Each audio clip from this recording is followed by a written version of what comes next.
Our next guest, Jimi Hendrix. Jimmy is now permanently resident in Britain, but he comes from the States, and I believe you played with some big names over there, didn't you, Jimmy?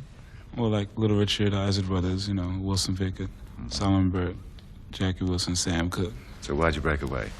Well, you get tired of playing other people's music all the time. So what did you do? So then I just, went down the village, just laying dead for a while, playing. And this is where Chas Chandler met up with you, wasn't it? Yeah. So he asked would I like to go to England, I wasn't doing anything, so I said, yeah, Yeah. Would you say there was any similarity in what you're trying to do and, for instance, what the Cream is doing? No, not necessarily. Because, what we're trying to do is we're trying to get our own particular sound, like a freakish blues, this rave, like almost only with a little more feeling than what's been happening lately. So, Hey Joe isn't really representative of what you're trying to do? Yeah, it's just a phase, this one very small part of us. So right now, could we hear Hey Joe? Yeah. You can't take away the fact that you might not want to, or I might not want to, you might have to stay the place, but you don't necessarily have to live there for the rest of your life, though, You don't, do you expect to do this thing, whichever might be happening good to you, do you expect to do this for the rest of your life in the same place? I mean, the same street, you're walking on the same street to go to the office, regardless if you make $1 million. You say, okay, £1 million. But still, just catch yourself, for a second. You're walking on the same street for 30 years, man. Punching in the same clock, even if you might be the whole president of it. Or you can come in at 11 o'clock or maybe 1 o'clock in the afternoon. Because you're the president of this business that you made up. But in the same street, everything's exactly the same except maybe the figure of money, That shows, money is... There comes a time, man, when you got to stop. I mean, definitely. But I haven't reached that yet, Yeah, I know that. In one place and digging it all the time and sticking at one job. And I mean, it may be a drag to walk down the same street every day for 30 years, but at least you're fighting something. That's right. How can a chess man make recordings, man, for 500 pounds a week? Oh, yeah, I guess it would add up to about 500 pounds. Anyway, but who wants to stay in one place, go in the same studio, and back to the same thing I said about 20 minutes ago, Who wants to do this for the rest of their lives?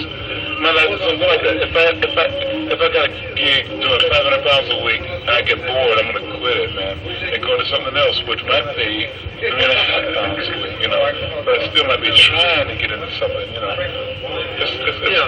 eventually giving up, say, right, this time I stand and fight. Yeah, that's right. No, quite naturally, you have to make bread in order to live, and you might have to stay in a place, But, let's see, my own opinion, like, making bread is secondary, actually. Quite naturally, you have to live, I keep saying these things over and over again. But, I'm just trying to, prove the point that making bread, man, it's not that much to me.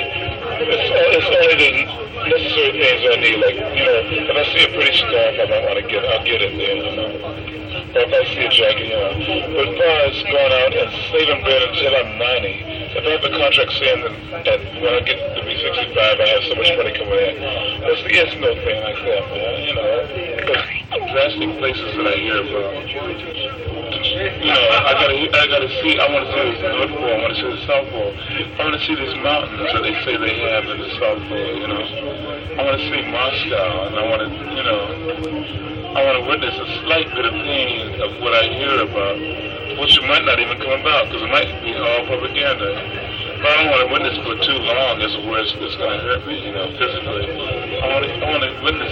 No, this is fantastic. Like South America, the heat, this you sweat, you be so uncomfortable. I want to witness this for about at least maybe about a minute or two, At least, And you can say you've seen to witness it, man, for months and really die, that is the way. I want to die 1,000,000 times. When I was all over 1,000,000 times walking through London, man. Or either right in the capital of London, you fall in love 1,000 times a day, or the other girls, But after, I guess about an hour after, you're going to forget completely about them, and then but you should never feel that anyway, because this is an immediate hang-up. But but listen, Dig, what I'm trying to say is, there's no pain in falling in love for a second, or even for 3 minutes.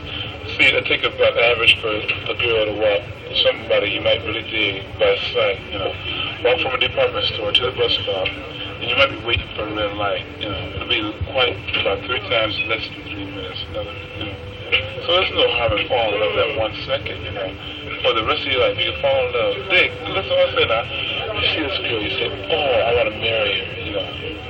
I don't even know her name. I don't, the first time I ever seen her in my whole life, I just seen her on the street. But then, after, okay, now you go to the 3rd red light, she's out of your mind completely. It's so beautiful. Then you're back to your own piece up again. So you shouldn't say that you don't want to go on these different gigs. Because it's so good, man, to indulge the beauty, man, of a girl you've never seen before. But it doesn't have to last forever. You don't have to let something like that hang you up, especially by eyesight, because that's what the memory is. Yeah, man, what happens when you meet them? You know, okay, now if you meet them, it's a different subject. You know, I'm not talking about me. I'm talking about seeing them. yeah. Right there, you see a girl in the green coat, purple suede shoes, for instance, on the corner, not over there. Couple of little girls and blonde other people. Anyway, you know, so you fall in love right there. That second you fall in love, you say, oh, beautiful. I'd go down, I'd do anything, you know. Each individual, you know, pubic hair might suck, you know, until it turns white. But after about 15 minutes, you're down another part of the street, going towards your office like you intended in the first place. And then you forget all about this person. And that's beautiful because at least you still have your own mind. And you run out and say, No, man, no, it's just, especially to you, if you have any kind of imaginary mind, it's saying that you belong to Earth, and Earth only. That's all you can say. You belong to the people belong to you. That's all you can say. You can't go by commercial values. you want to belong to everyone. And then plus you have to say to yourself, but I really don't want this person because I might change my own self. So why change and they're going to be hurt and all this, you know? Right, but it's time for you to die. You have to do it all by yourself. Nobody's going to help you. Sweet words don't help nobody. That's nothing but this audio, you know. Nothing but ears. Nothing but your ear. So you have to die by yourself. So quite naturally, you can own yourself to somebody. You can give yourself to somebody. And you can take yourself away from somebody if you want to. Within a split second. Because don't forget, it's your life. All completely your life. You understand? And you quite like, okay, you have the privilege to get hung up over somebody, but still, you yourself have the privilege to get unhung up over somebody as soon as possible, if you want it to be as soon as possible. But any time, man, it's your own life. Freedom is the key word to this whole thing. And people don't understand it because their brains are too complex. They can't understand it. Imagination and creation, man. That's a key word to this whole word. That's why. What do you think? What do you think you have a part in your brain as where you can be creative, as where you can have your own life? What do you think every single human being on this earth is so different than every other one? It's one way or another, you know. There's a purpose behind this. It's because everybody has their own brains. They can do exactly what they want, you know.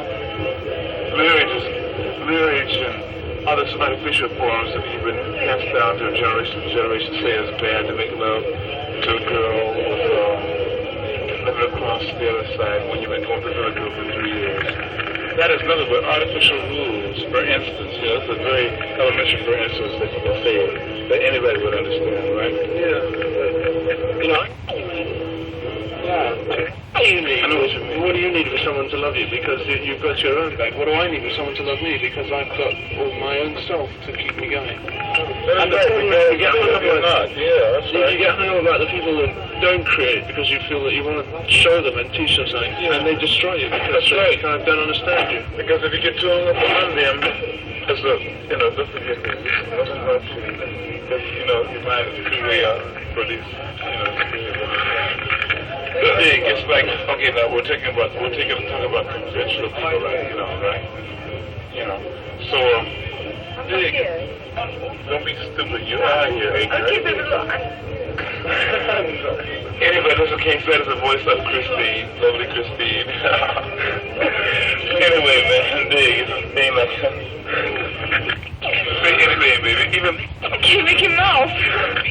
that was really nice. She is so groovy.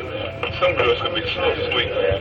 You just, oh no. Who's the girl who Because of conventional source. Who's the girl who always answers the phone at your flat now? That's Lil Lottie. That's Chance's girlfriend. She's very pretty. I mean, pretty in the mind. You know? She always sounds like she's just got out of bed every time she answers the phone. Yeah, she's Swedish. You know, she has this accent. And the accent will hang up slightly for about 1/3 of a second. You know. Yeah, no, it didn't destroy me. Really, freedom is imagination. See, I'm right now, it's still completely out of my mind. And I find out, even when I get sober, I find out that I tell more of the truth of my own self, man, when I am like this than I am when I'm sober. I'm a girl musician.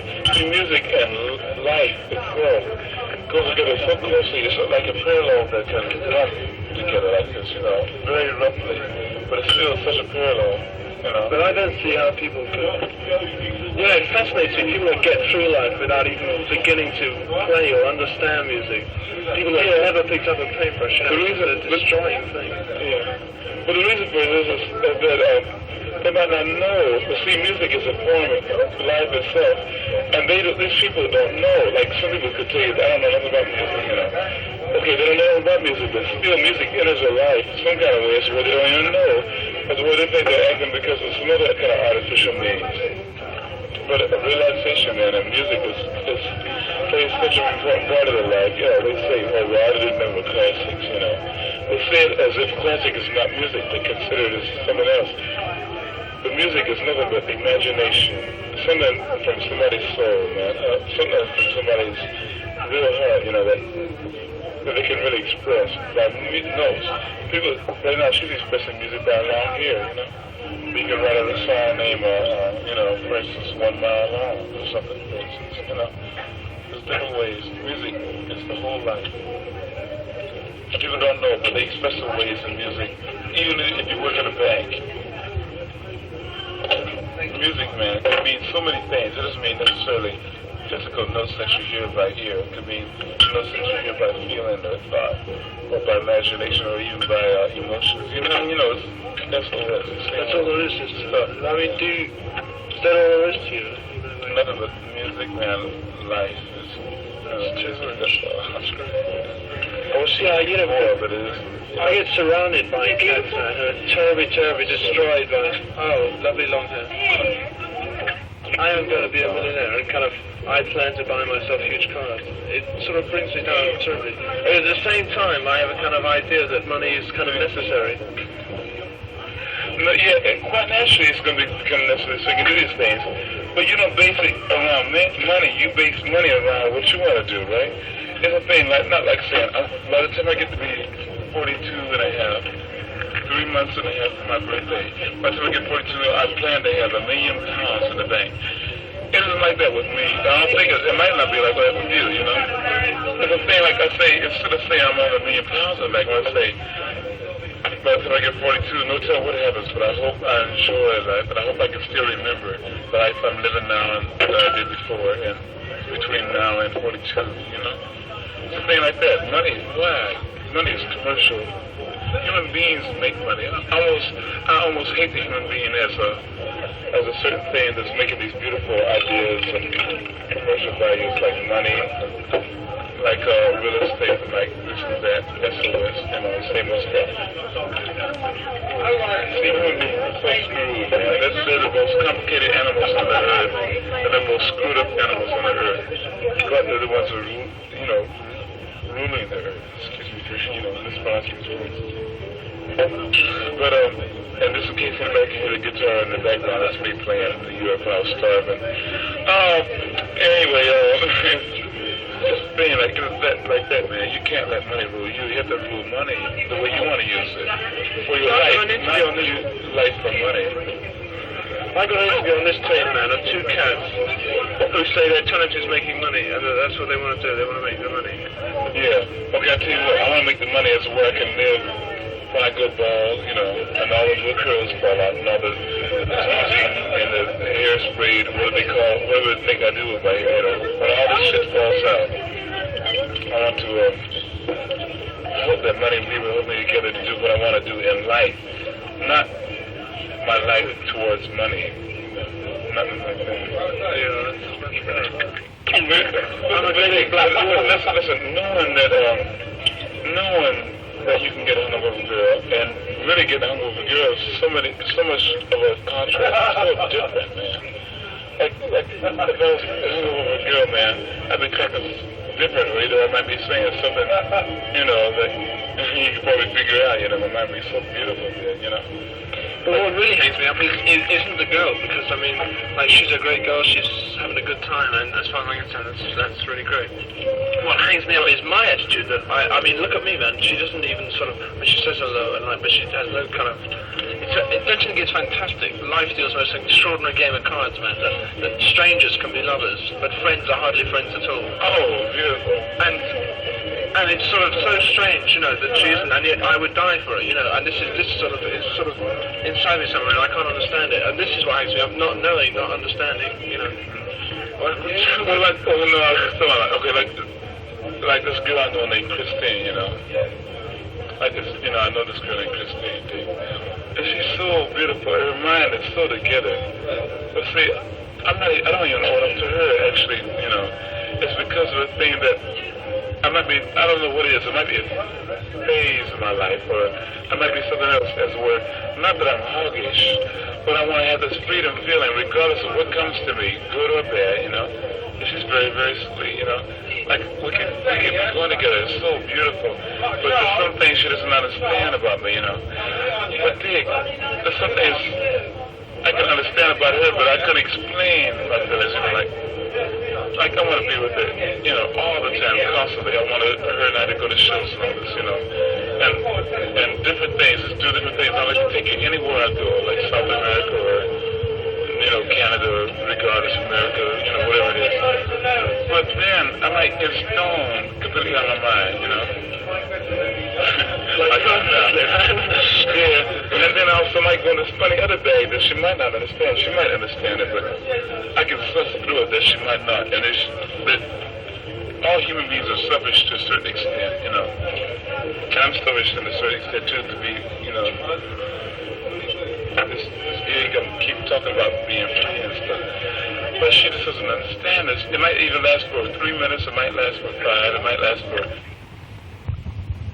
To say, listen, you know, one day you're going to wake up and I'm going to be gone. Because this is where I felt at the time. And I changed my life and it went. And she really couldn't understand. She's the person that tears and say, please don't, you know, please say goodbye before you go. Please wake up early, you know. And do that, you know, I mean, people don't understand that you want to be free. And the thing is, you see, what is unfair about this is I said it to her at the beginning and it hung her up.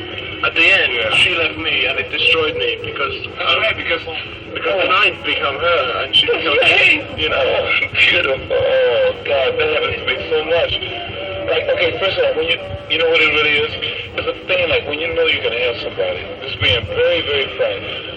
You can like a person, but that person you like when they're around, you can say, oh well, you know, I think it's good and all this, but Dick was sitting at the bar. Or Dick was sitting about 3 feet away from the bandstand, out of sight. But deep down inside, this doesn't come out to you then, but deep down inside you can say, yeah, well, I'm digging this other girl, but look, man, she's digging me too, you know. So, you know, I can go on and, you know, cop this with sitting at the bar, or 3 feet from the stage, and then tomorrow, you know, quite naturally, it's going to call me anyway. But, you know, and I say, well, you know, it's a thing like, you know, so. But I still think it could be like that, you know. What I'm saying by saying that, you can really like somebody deep outside, but you still might mess around, you know. Aren't you caught, man, by the fact that you're Jimi Hendrix? You're the guy that magazines are going to talk about and say, I don't know. No, listen, man, no, but this makes sense because, like, you remember that group, the Mersey Beats or something? Yeah. They got completely blown. The whole scene just fell apart because one day they said, well, listen, and, you know, we see these chicks and we think, great, tonight's great, and tomorrow is no good because this is the way everybody feels. I mean, it's just the way we all go. We like a girl one and you don't like her the next, and the girls are the same. But suddenly these guys were caught by the fact that they were in the public eye. And this is what we're destroying. This is what frightens it. I don't want to be famous. kind of a nothing type, but I think she's really nice because she digs my work and she sort of doesn't bother, man. I sat in that flat today, and she talked about 3 hours, man, and she didn't sort of get bugged at all. Now, the point is that suddenly you can't change your chick every day, man, because I might be a writer from Rave or a photographer, and suddenly you're stuck by public image. This destroys me, you know, because I got a chance as a cartoonist to become famous. I don't want to become famous because then I'm caught by my public image. That's right. When I become famous, I'm going to stop photographs. You know, just like that. I'm going to become an unrecognizable character. That's right. It's like you might meet beautiful girls. This might go on for something so completely, you know. But like this man says, you might meet a beautiful girl because of your name, you know. Somebody says, well, listen, I'm your manager, you know. I'm so-and-so. I want you to meet this model. This came in from Paris, man. She's beautiful. I want you to meet her. So you meet this model, and then at the night, you know, this being frank, all right? You all might go to bed that night, you know, and she's beautiful. But it's the thing, like, it's like, there's this, like, you know, it's being frank again. You know, like, the mom might not look as, I mean, she might look so beautiful, more than this girl you might really dig. But still, deep down inside, you like this girl, but still you gotta do it wrong, you know? There's a thing like, oh, God, if girls could just really understand the fact that you might still like somebody deep down inside, but still physically, at such an elementary stage, just where you might screw somebody else, you know? But still deep down inside, you have this deeper feeling for a person that you might have, you know. Oh, yeah, I can screw everybody, but it doesn't change. That's right. That's right. If girls could understand this. Girls, listen, I'm going to tell you something, man. Girls really could understand this. It's not, if girls could understand, man, it's this, man. You and I, man, I say, listen, I dig this girl, I think she's the greatest thing that ever happened to me, and I'll always, you know, be hung up by her. But I can go around and screw a million girls.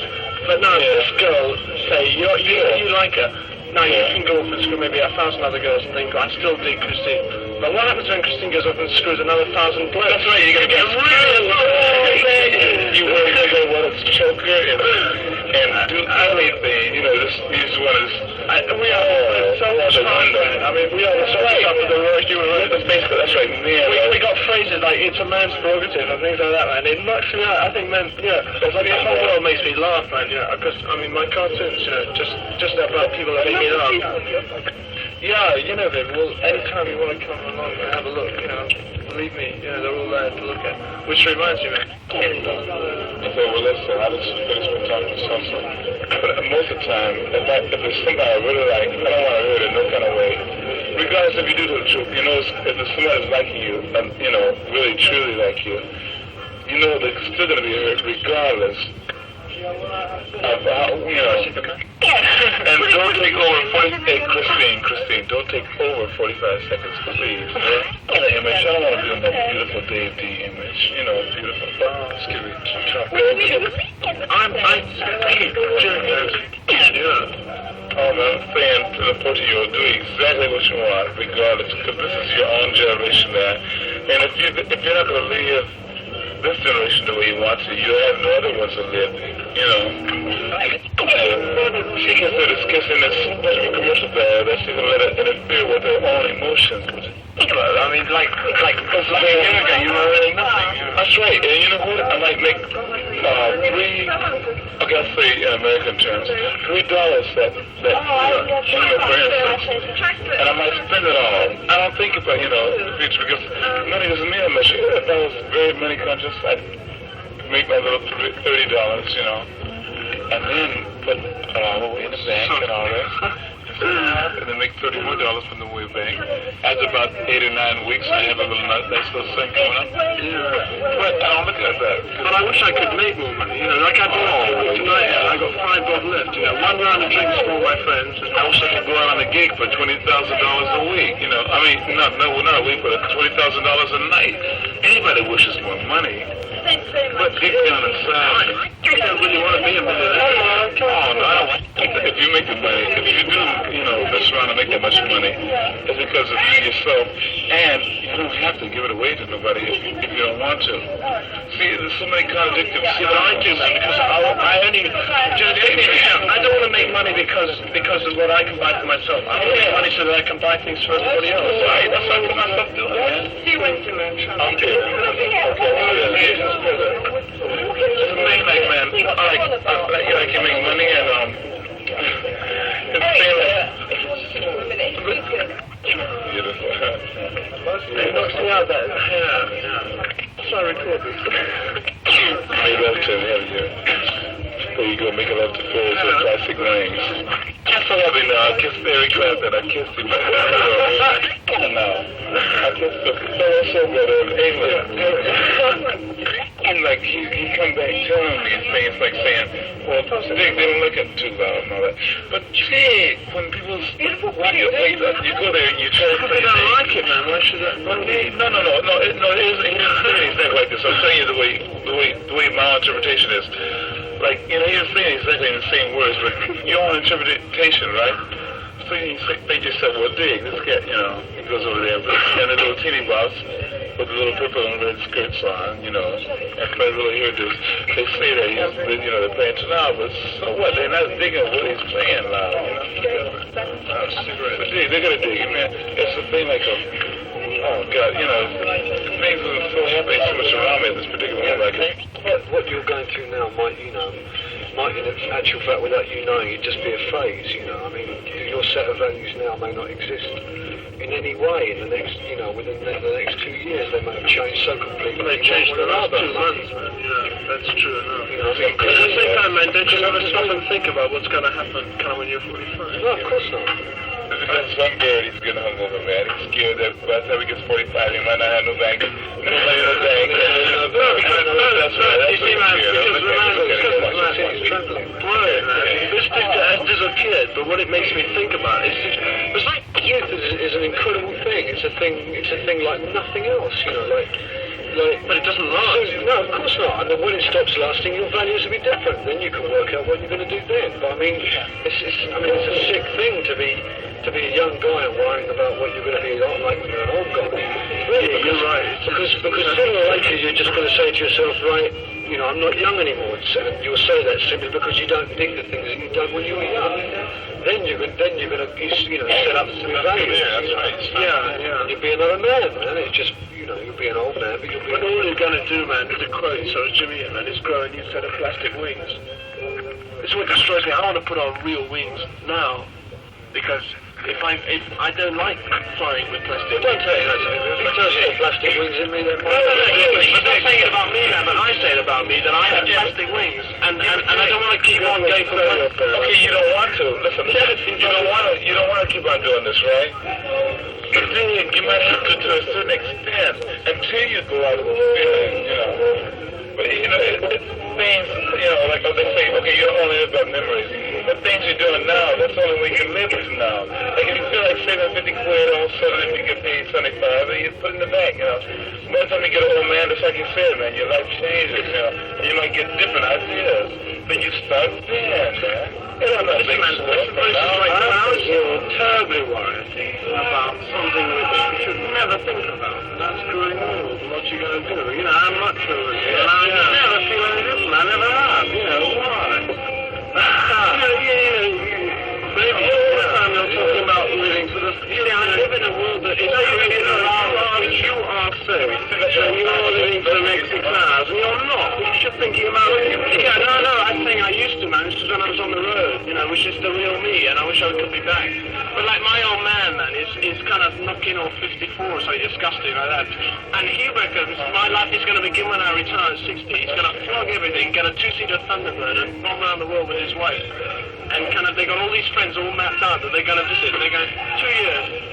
Suddenly I think, man, his life only begins when he's 60. Mine will. And it's not that I'm really worried about it, but suddenly the fact of the future, because I happen very well to communicate with my old man. My mother's a fool, to a great extent. But my wife communicates. And so that I understand his way of life. And and I can visualize being his age. I start to think about what he's thinking about. So that money to me becomes something. For instance, when I was 6 months old, he took out a life insurance. Yeah. Now, I say I'm not worried about it. I don't need a life insurance. At the same time, I could in fact get a few quid out of it. I think about 250 quid or something by selling it. But I'm not going to do that because lurking is this feeling, I better hang on to that life insurance. Yeah. I mean, life insurance is not going to do you any good, but it's going to do the people good around you if you, I mean, if you sort of go, expenses all the way around, then it should be right. But I'm in love with the people around me.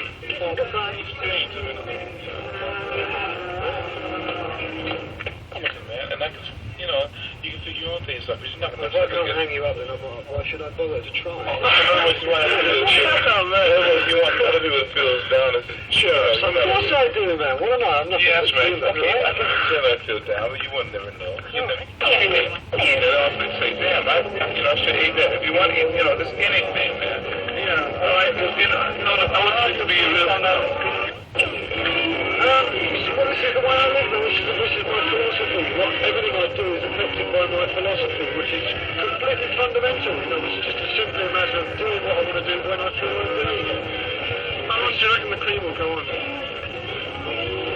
Well, personally, it will go on for me as long as it keeps me entertained. As long as there's room for me to channel my expression into expression without being hampered by kind of personal conflict.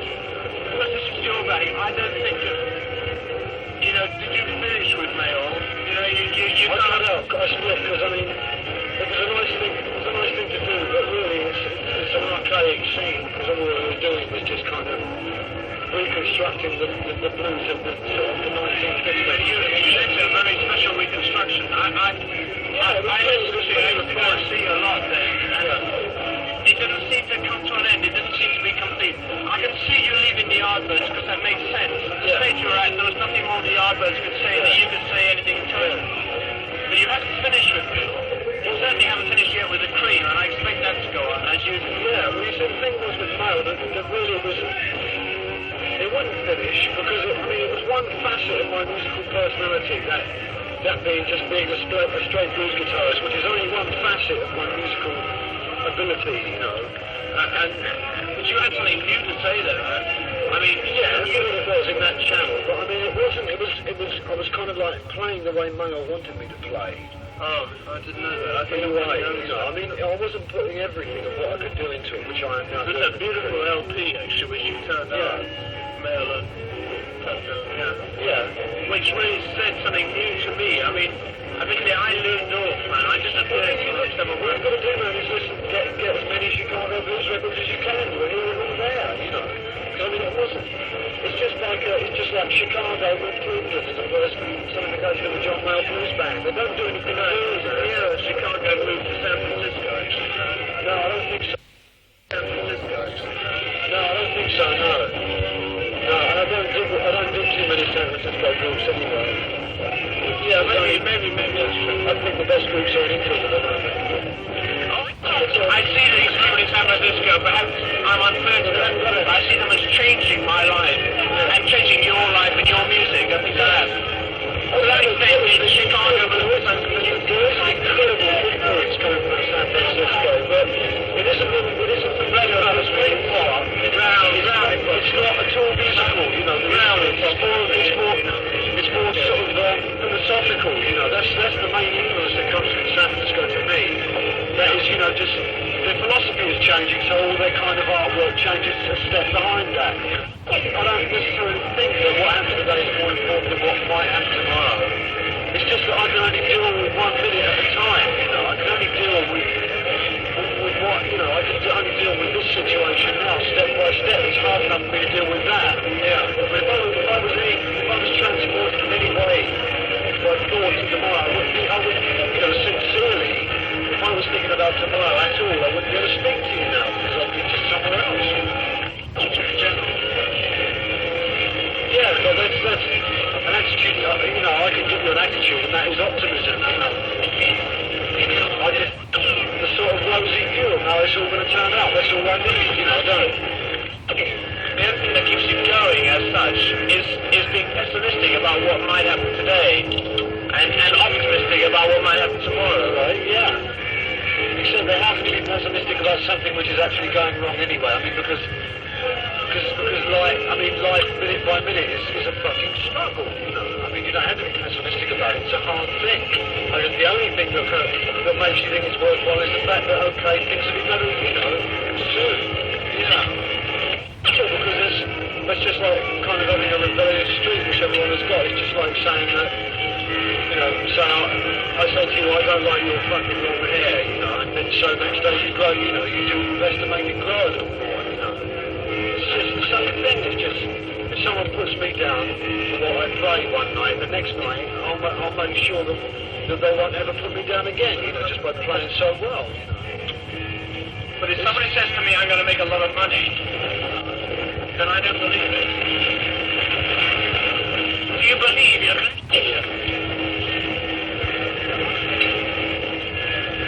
Well, that's a very personal question simply because, you know, I don't have any kind of thoughts like that. I don't think about that at all. Yeah. I mean, it's taking me to do a Charles Atlas to hold it all together, you know. Actually, driving lessons might be quite an escape, you know. And now in each way life becomes, you know. Well, if I had a car, I'd use it just like I used to do, you know, smoking. If I don't have a packet of cigarettes at home, I go nearly frantic. You know. And the same would be for me for a car, because I'm that way about things. No, because what you want to make for yourself, you know, I mean, isn't it great just to give things away, you know, it's too much. Yeah. Yeah, oh yeah, I mean, I was being a bit sort of flippant, but then again, you must be very careful what you give away. You must be very careful who you give it to. Because the love thing, you know, is great. It's great, you know, the sort of the giving and taking. It's great, but I mean, it's still a very naive thing. I mean, it's great on one day. So, like, you go to a beer in a park and everyone's giving you flowers and giving you presents, you know, it's great on that day, but don't try and live your life like it. It's a romantic idea, but it's surrealist. It's surrealist. Maybe that's This is me about £1 million is the name itself. Because all right, I could spend that in a day. I could spend that in a day. It wouldn't be bugger all, you know, and I could get rid of all of it. But this is what would knock me out. I'd love to give you £1 million just so that you could buy it in a day. This would knock me out. It's surrealist, it's romantic. That smoking is the professional smoker's broader philosophy on surrealism. Which is what's wrong with it. That's my basic philosophy. Yeah, my thinking. So really, you can imagine. You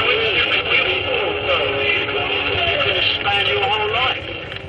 You know, so in your mind, you can visualize yourself for the next. And I suggest that perhaps your realism and your hardness and your attitude in general to people around you, the life you're leading, has to be eased. You have to have a surrealistic attitude somewhere that allows you to be human.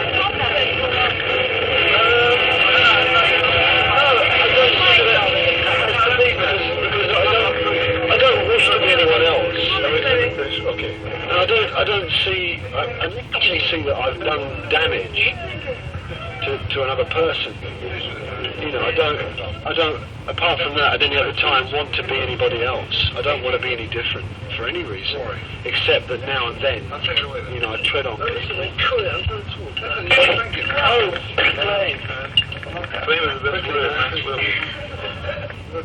Oh, I don't drink it. Let me see. What was it again? The only thing you can give to anyone, like the only thing I can give to my darling Jimmy here is time, right? And the only thing you can expect. Any money from my father to start off with. I started off with making Christmas cards. Got out enough capital with that. Jimi Hendrix and Eric Clapton. What's funny to me is it's like if you lost the words and you have to go use the restroom, right? There's no restroom for 100 miles, but there are leaves. So what you do is just bend over, you know, make sure you don't fall in your own, you know, and then you just use the leaves. So you have to use the leaves in, right? If you don't have no Kleenex on your tissue, whatever it is. And that's exactly exactly what money is to me. It's something I might have to use. Not, you know, I might spend about $30. I mean, what do you call it? 30 quid. Quid, yeah, 30 quid tonight, you know. But it's just getting stoned, because, you know, maybe. But it's a thing like, you know, you don't live up. Oh, you know, it's so hard to explain, man. I have no feeling for money whatsoever except for things I need and things that I want. But do you have any plans for kind of the future? Well, you're not going to go on making this bread forever. Oh, well, quite naturally, you know. I'll be glad if, you know, I'll be very surprised, and plus I'll be happy if it lasts this winter, you know. I'll be so happy if it does. Survive until this dies down, you know. And then maybe try my best to get real estate, maybe get a few clubs that might manage a few groups that have creative ideas and minds, and not plastic wings like most people around here imply. It's going to be such a big, fat, juicy bore, big, monotonous whine that, you know, they won't be able to even understand the second part. But the first part is just saying the good things about marriage, or maybe the usual things. And the second part of the record, man, tells about the bad parts of marriage, which I see. I can see both sides, but I just only want to really witness the first side, because I know, you know, I'm not really good for anybody at this particular state, you know, because my mind isn't together right now. So quite naturally, it's going to come out in the record. It's going to come out my own opinions. You know, like, you can't write about, like, if you made a record, man, you couldn't say nothing about another person's opinions, because you don't know their opinions really deep down the side. They might lie to you. Yeah, that's... All I'm doing up to is just saying my own exact opinions of marriage, you know, saying that I'm immature about, you know, something like that. Not necessarily immature, maybe in their eyes, you know. You never write about money and things, so... Well, it's like, I But you have the same attitude to when you read, you know... Well, actually, that's right. I like for money to tie me down no kind of way, you know. I like for anything to tie me down. They always ask, you know, this is the longest I ever lived in any one place in 5 or 6 years in England, for 6 months, you know. And they ask, well, what do you like to move around like? You know, because I don't like nothing to tie me down. I like to depend on anything, actually. But you have to sometimes, you know this. Like, I have to, you know. But still, you know, you can't take away the fact that...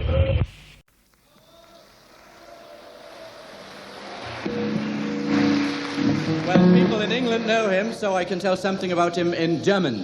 Jimi Hendrix, der Wundermann aus Amerika, hat in ganz kurzer Zeit in England eine Karriere gemacht, die denen der Beatles und Rolling Stones gleichkommt. Und der erste...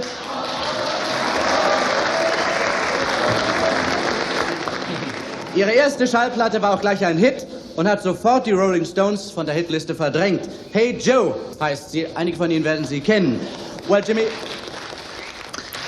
Well, just tell the people the story about Hey Joe. What happens in this song? Well, it's about a cat, you know, a guy. He shoots his old lady because he catch her doing wrong. You know, she's messing with everybody else. Ach so. And so then, yeah, after he shoots him, then he has to run out of town, you know, go to Mexico where he can be free. Ah ja, also eine ganz alltägliche Geschichte von einem Mann, der seine Frau erschießt, weil sie ihn betrogen hat. Ne, das kommt ja häufiger vor. So, und jetzt...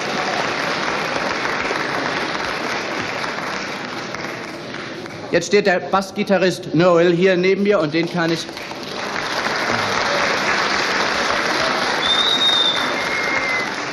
Den kann ich einiges in Deutsch fragen. Wie lange seid ihr zusammen, Noel? Wir spielen zusammen für 4 Monate. Für 4 Monate und schon so berühmt. Das ist allerdings eine ganze Menge. Was habt ihr für Pläne für die Zukunft?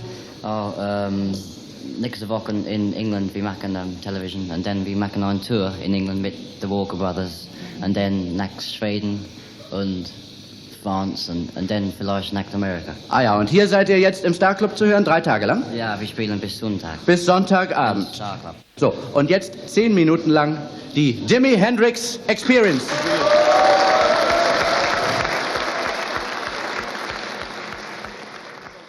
I just want to ask you, when you do all these things, you play the guitar with your teeth.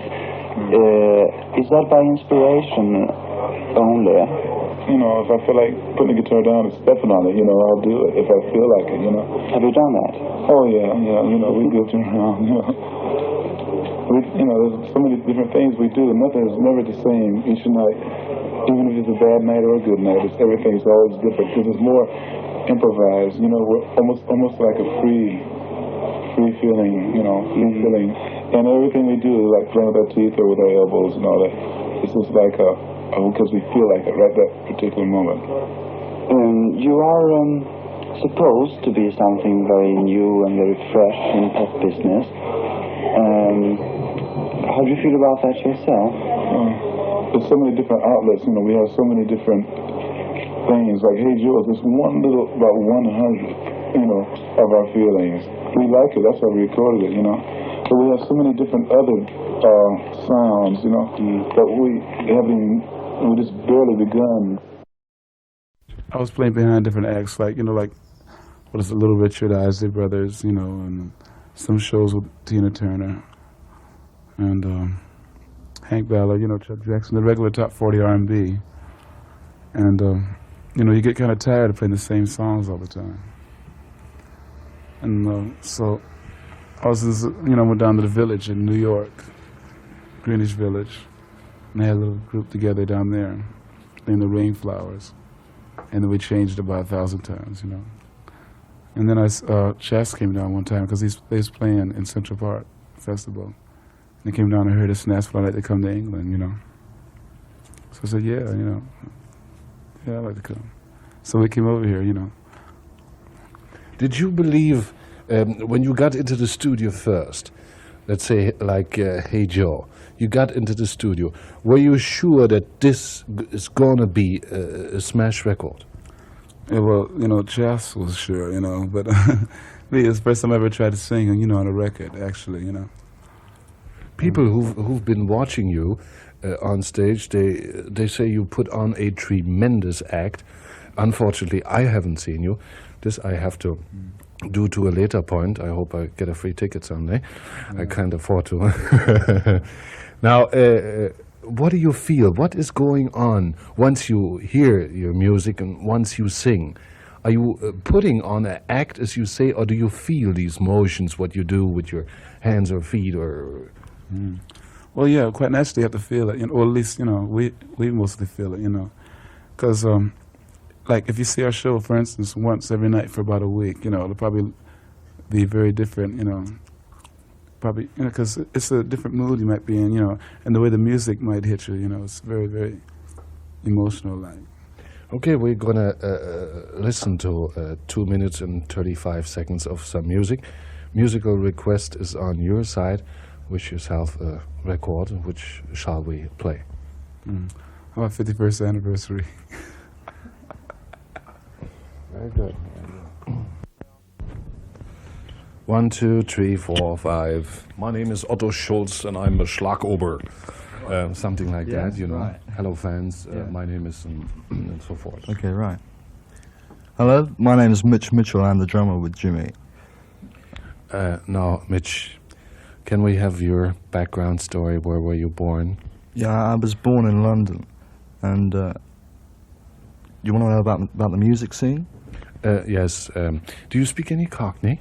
No, not to my knowledge anyway. No, our bass player does a bit. Is that common for people who, for instance, Berlin and London have one thing in common? The Berliner, they have an accent, and when they talk. So I always think of London that the people certainly must talk Cockney. They don't. I don't. Well, some do, but I think I'm sort of influenced by everyone. Sort of hear things, different expressions. You just pick out what you want. Mitch, how did you meet Jimi Hendrix? Well, the band I was working with before, that was Georgie Fame. They broke up, and Chas phoned me up and said Jimmy had arrived in the country, and would I like to sort of go and have a play with him? And I went along, and we had a play. Noel had just started playing bass, because he was just a lead guitarist before, And we had a play, and it seemed to work out. And from there onwards, well, that's it. Did you like it immediately, or you saw it grow on gradually? I don't know. It was a bit it was so different. I went down. I'd never seen a guitarist play with his teeth before, like Jimmy. And I thought maybe it was just a sort of gimmick, but after working with him for about a week, you realise, and it's just sort of, it's worked out. What are your hobbies? Music. Yeah, any kind of music? well, modern jazz, really. You got yourself a musical request. We would like to play a record now, which you would choose. Which one would that be? Is it got to be a pop record? Anything you Okay, like. I'd like to hear Roland Kirk playing Rip, Rick and Panic. All right. Shall we change now? Yeah.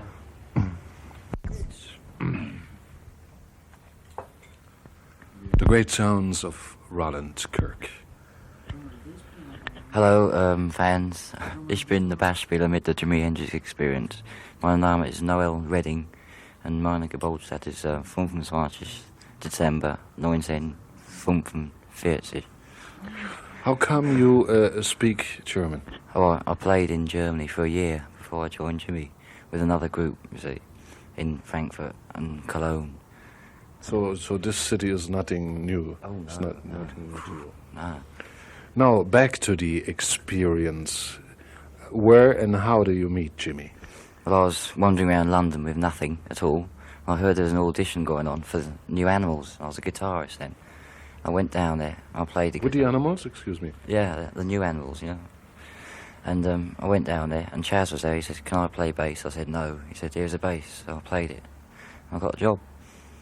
That's 6 months ago, and I've been playing bass ever since with Jimmy.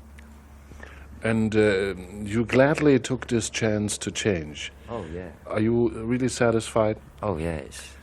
Could you find an explanation why work and make music with Jimmy is such a great experience? Well, we all fit together so well. The ideas are the same. Just sort of rave and that. What is there any name for the sound of music you perform? No, I don't think so. It's just our idea of music. Everybody says it's different. It's not rhythm and blues. No, because Jimmy likes rhythm and blues, Mitch likes jazz, and I like rock and roll. So it's a mixture of everything, completely, and the sound comes out good. If I could grant you a musical wish, so it's up to you. If you've got it, it's a group called the Big Three. It's off an EP, and it's called Reeling and the Rocking. This is marvelous. Continuation, part 2. Jimmy, cut back 1, 2. Sorry to interrupt reading. No. Jimmy, you probably could explain why is it necessary to have long hair or to be dressed up in a most, let's say, peculiar way. Well, you know, I don't consider it actually necessary, you know, because there's a lot of groups around, like, for instance, well, you know, there's a lot of pop stars around, like Engelbert and Humperdinck, you know, and Cat Stevens and all the beautiful people, you know, they don't necessarily have to have long hair. It's just, you know, me myself personally, and I believe this, you know, goes for the other cats too, is, you know, I dig it, you know. I think it's very nice, you know, especially in your own style. And, you know, as far as the clothes goes, well, anything I see that I like, regardless of what it looks like, or regardless, you know, how much it costs, if it costs only 2 shillings, you know, I'll get it if I like it, you know, or if it, you know, if it would suit me or something. Let's make a great big jump now. I've been watching a live show of a beat band, and the audiences was going mad.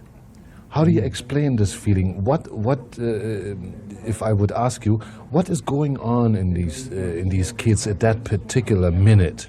Is this some sexual involvement, or what is it that they rave themselves nearly to? They shout that some of them have to be carried out of the room.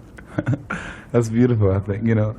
It's good to see people enjoy themselves, regardless of what it is. But what I believe it might be is, just like you said, it might have something to do with sex, you know. This the idea of somebody being on stage and maybe playing an instrument or singing, and you know, showing themselves, and you know, I mean, like, you know, bowing down and all this, and the idea of the people sitting down, knowing that they can't really touch them then, but they would like to, you know. It's a frustrated feeling, but it's a good feeling, you know. They probably don't get a chance to scream all year until this one time, and then they let everything out. Then, you know, this is a chance to let it out. Let's hold on for a sec. We gotta wait until this thing is finished. 1, 2, 3, 4, 5, 6, 7. Now, you could tell us the difference between a normal beat sound and what these people, like for instance, the Supremes are trying to do, the Detroit people. What is Detroit sound? Well, to me, this might bring you down or something like that. But anyway, to me, it's like it's an artificial, very, very commercial and very, very electronic made, very, what is a synthetic soul sound. It isn't the real sound of any, like Negro artists singing, It's so commercial, it's so put together, so beautifully that I don't feel anything from it, except maybe the Isley Brothers are the only ones and maybe the Four Tops. But as far as the rest, this is my own opinion, And all they do is put a very, very hard beat to it, very good beat. They put about 1,000 people on tambourines and these bells, and they got 1,000 horns, 1,000 violins, and then a singer, he overdubs his voice millions of times, or singing in an echo chamber full of this and that. And it comes out, to me, it comes out so artificial that, But far as, it has a very good beat and it sounds very good, it's very commercial for the younger people. What's your recipe for good interpretation? Well, it's very primitive thought, It's more like a real foundation thing. It's more like where you can imagine, or it's more of a free-form type of thing. Not exactly necessarily what we're doing, not trying to build up our own type of music, but saying, that's what I hope we work up towards this point. It's more of a freestyle. As where a person, quite naturally has to have a nice beat, but as where a person can, feel almost in the music, How can you feel in the music when you hear every single song come out with the same beat and it's so synthetic, Synthetic soul is what I call Motown. Do you have any feelings towards classic music? Oh yeah, it's beautiful. It's very beautiful, but I don't listen to it all the time, But I would like to, at the most relaxing time. See, different music is supposed to be used different ways. You're supposed to, appreciate music, and in the bright day, and noise and all that, excuse me, and noise and everything. Well, then I don't figure that's the best time to listen to classical. I believe it's any time when it's very quiet or your mind is very relaxed. You feel like daydreaming maybe or something, and then you can turn it on stereo, Particularly for the younger generation, like the kids always think it's just as easy, grab a guitar, go on stage and make music. Could you tell them a little bit that it's not as easy at all, that we can build it up a little bit, that they learn is the most important thing. Tell them a little bit. In music and in show business generally, it is very something like. Now, is it very easy to just grab a guitar, go on stage and... No. It was so very hard to me because at first, man, I was so scared. I wouldn't dare go on stage. No, I joined this band, I knew about 3 songs. And when it was time for us to play on stage, man, I was, like this, And then I had to play behind the curtains, I couldn't get up in front. So and then, plus you get so very discouraged. You hear different bands playing around you, and the guitar player seems like it's always so much better than you are, And then most people give up at this point because, they get very discouraged. But it's best not to be, just keep on. If you're very stubborn, you can, make it. That's the only way I'm, try to make it. It's being very persistent. There has been story in various magazines about Reprise or the Sinatra company buying you. What's true about this? Well, all of this is not. This is a regular deal that they make most of the time. We just got a nice sum of money. It is no bind. It's just a contract, and then they give us advanced royalties. In other words, they trust in us as to where they can give us money before we make any money for them. Jimmy, what would be your greatest wish if I could, let's say, it would be possible for me to fulfill a wish of yours? Which wish would you take? Oh, I wish you could send me home, and so I could see my parents for about 3 days, How long haven't you been home? Well, about 5.5 years. They don't know what's happening at all, except I called them 2 times. Once when I first came here to England was about 7 months ago, and then once a few days ago when we was in London, And I told him, I said, well, you know, we have 3 records out. And he said, yeah. He didn't know nothing about it. He didn't know I was singing, you know, because I wasn't, you know, I was too scared to sing. Chas made me sing. Serious. Oh, yeah, by the way, would you care for a banana? A banana? In diesem Augenblick, liebe Fans, holt Jimi Hendrix eine Banane aus der Tasche, die er jetzt verspeisen wird. Wir haben Zeit, musikalisch den Jimmy und seine Band zu hören. Would you care for peace? Oh, you want us to do that? What? Oh, you want us to say that? No, Okay. but you just... Okay, we'll do it. Do you want us to do this, Chas? Yeah. He is just closing. He says something and okay. I know this. Okay. Study hard and learn, and whatever you learn now, nobody can take while you grow up and so forth. And continuation speech cut number 6. Achtung, abgebrochen, jawohl. Well, it's like, you know, the best thing to do now, like, is, you know, going to finish schooling. Really, it does seem like a drag, because I remember I used to be in school and all this, you know, and the flies used to fly around me on a hot summer day. But it's best, man, just to stick with it, you know. As far as, and yeah, and like, for instance, all this drugs and all this mess, you know, like pills and stuff. Well, just don't let nobody sell you any bad stuff, that's all. Don't let, no, you better not do that. Do it or make it, man. No, I cut that. Okay, you know, just don't let anybody, you know, pull the leg on you, because, you know, half the people don't know what drugs and everything is nowadays anyway, you know. And it's a very bad thing, you know, especially when you get caught with it, you know. Okay, now you say this goodbye, auf Wiedersehen part, and it's been nice on the show and all this. It's been very, very groovy on the show, you know. It's really nice eating bananas and, you know. So y'all take it easy out there in Radio Land.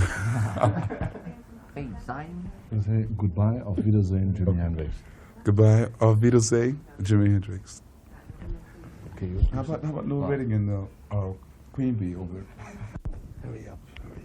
And over there we have Queen Bee over there under the name of, you know, Mitch Mitchell, Noel Redding. Hello. Bob Dylan's grandmother. Alles gut in Deutschland. Wiedersehen. Auf Wiedersehen. Auf Wiedersehen.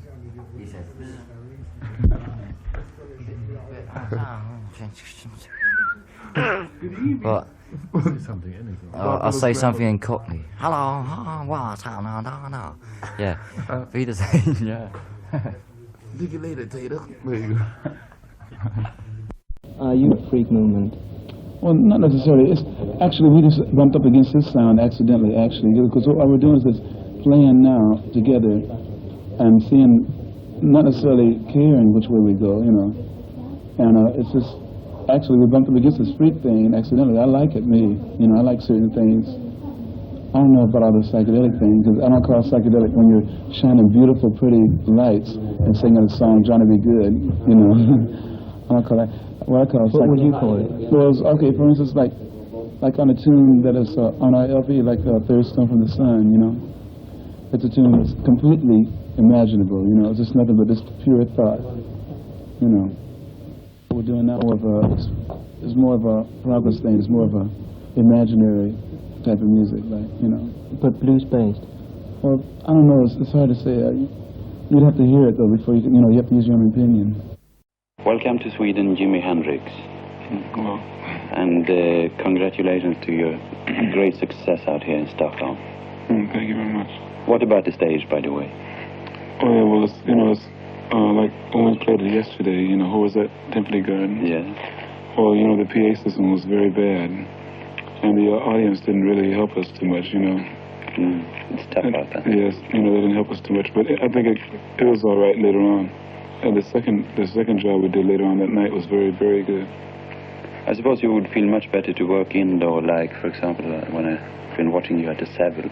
Oh, yeah, it's a little easier working indoor. You know, it's all right working outside if the PA system is, you know, all right, you know, if the amplifiers and everything is, you know, set up nice.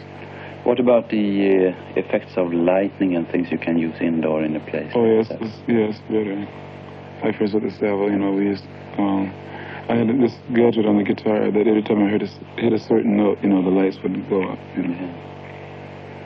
But for the rest of it now, your plans for the future, you're going, for example, to the States. You're planning a big international organization thing. Yeah, we're going to the States around, I think we're going to leave about the 10th or the 12th of June. And, you know, we're going to play at the Monterey Pop Festival. And then we have about 4 days at the Fillmore Auditorium. And then, you know, you have this TV and all this other stuff in between. That's for today and for the future, but how did you really get started? Well, anyway, I was in the Army for about 13 months, you know, because I got tired of that. It was very boring. And so I pretended that I hurt my back, you know, and I really did break my ankle, so I got out like that, you know.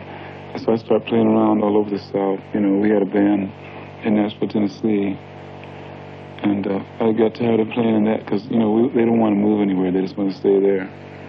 So I started traveling around. I went to New York and won first place in the Apollo Amateur Contest, you know, $25. So I stayed up there, starved up there for about 2 or 3 weeks. And then I got Isley Brothers, you know, the Isley Brothers, with the Twisting Shop.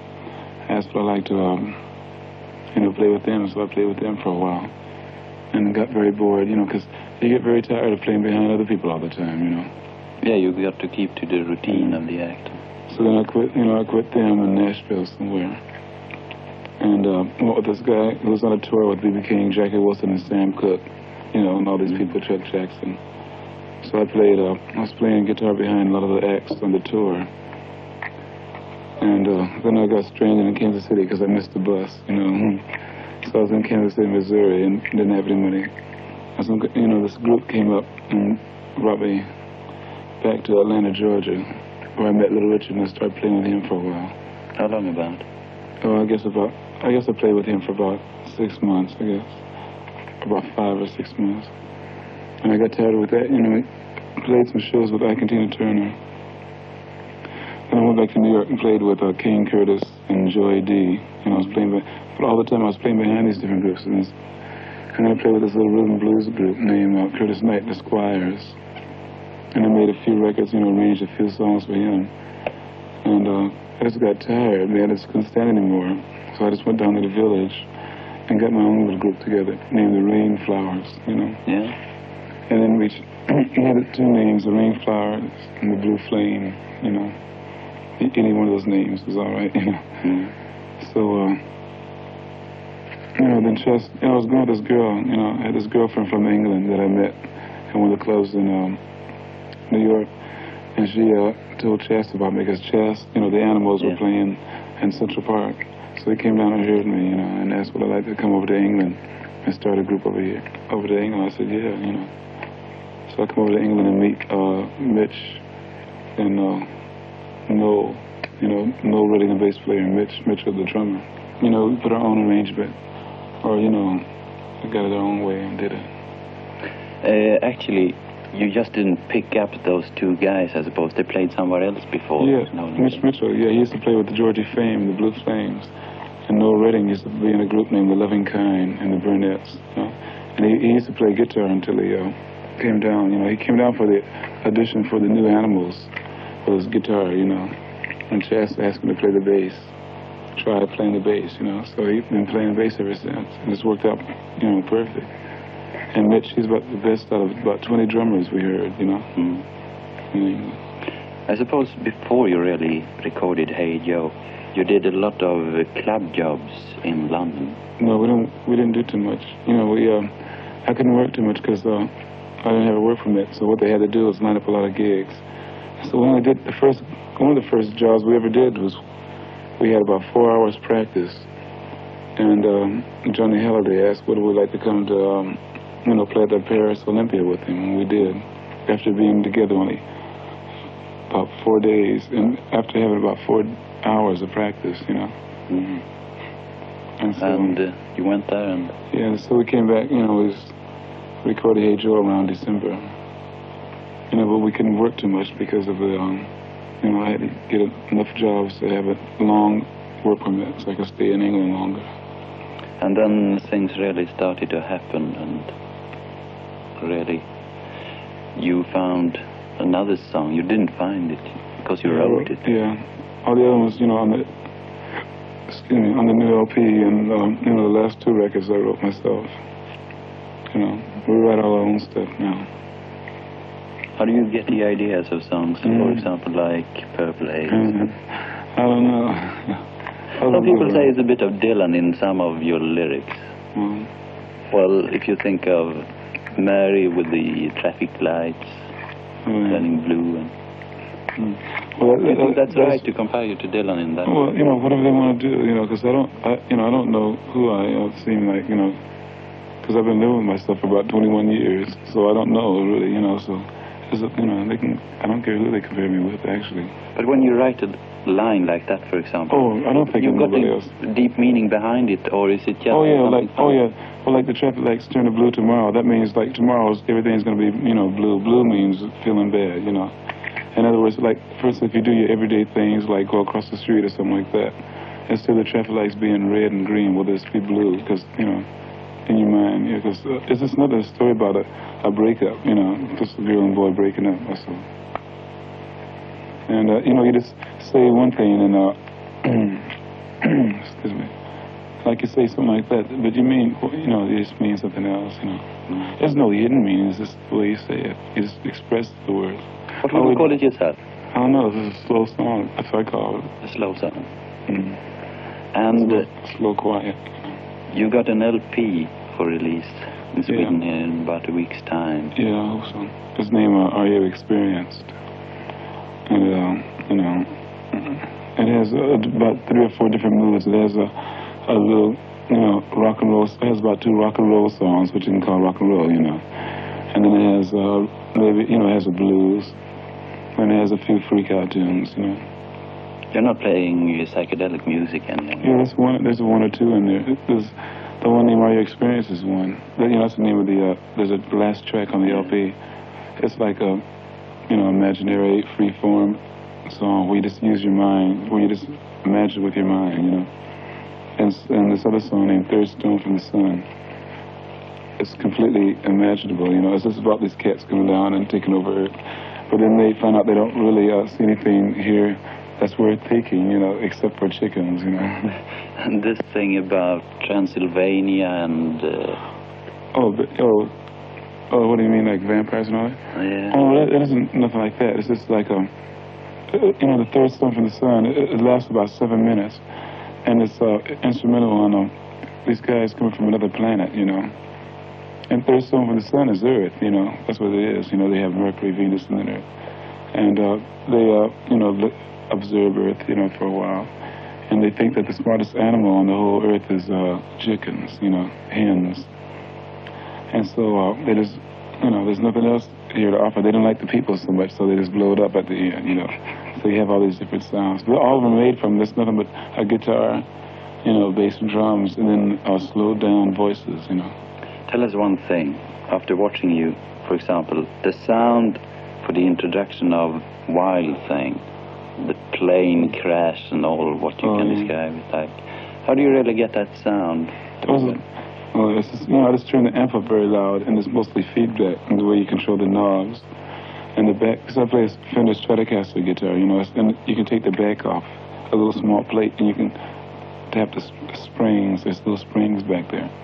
And it makes these weird little sounds sometimes. Because some other tricks as well, of course. And aren't you a bit fed up playing, like picking with your teeth and? Well, you know, I do this when I feel like it. Like, you know, I don't consider myself that I have to do it. You know, because sometimes we don't do it at all. It's just when I feel like doing it. Because the audience might expect it from you, really. Yeah, but you know, as I try to get straight to them now that it's best not to expect anything from us, you know. It's just best just to go on as it is, you know, because if you expect something, then you might not see it. Then quite naturally you're going to be disappointed, you know. Some people say, for example, playing with your teeth, that you are also helping with your hands, your fingers at the same time. No. It's like playing with your hands like this. You know, you have to move this finger in order to make the notes. So when I just, instead of picking it with my, you know, with my left hand, I just pick with my teeth. That's all, you know. And also the guitar, it really seems like it was playing by itself at times. You just keep your... Well, that's when you play with one hand. Yeah, only one hand.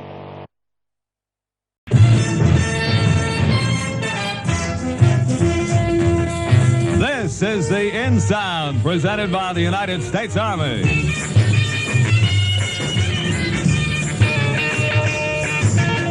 A happy how do you do to you. This is the In Sound. I'm Harry Harrison, and welcome to our show. Every day, we let you, the listener, pick the record that we put into the In Sound spotlight. Today, one of those great Army recruiters in the Chicago area that's going to make the pick. Oh, my old hometown of Chicago. Hiya, Chicago. Sergeant Dan Fenley is on the line. Sarge, how you doing? How are you? Fine, and you? Very good. Sarge, the kids in the Chicago area are big record fans, I know. Now, what's one of those numbers moving up the charts there? Well, right now, the Purple Haze. That's the big one by... Jimi Hendrix Experience. Right, and that's our featured record today, Sarge, and thank you for giving it to us. You're welcome, Harry. It's called Purple Haze by the Jimi Hendrix Experience.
The Jimi Hendrix Experience and Purple Haze. Jimmy, who's American, and Mitch and Noel, who are English. And talking with us, Jimmy. Hello, Jim. Hi. Jimmy, tell me, how is it an American makes it big first in England? Well, like I was playing behind different top 40 R&B groups here in the States, you know, for about, off and on for about 4 or 5 or 6 years. Just got tired and went to the Village and had my own group together, you know. And so Jazz Chandler comes through and asks would I like to come to England. You know, he's seen us down in the Village and asked would I like to come to England. So we went over there and Mitch Mitchell, the drummer, you know, Noel Redding, the bass player, and we got together and performed our group. And, you know, it's been happening ever since. Well, it sure has. What's happening now is we're out of time, sorry to say. Good to have you on the show. Jimi Hendrix Experience. Okay, take it easy. The In Sound was presented by the United States Army. And this is Harry Harrison reminding you that whatever career you want to follow, you can get a great start in the Army. Your future, your decision. Choose Army. The Jimi Hendrix Experience and Foxy Lady.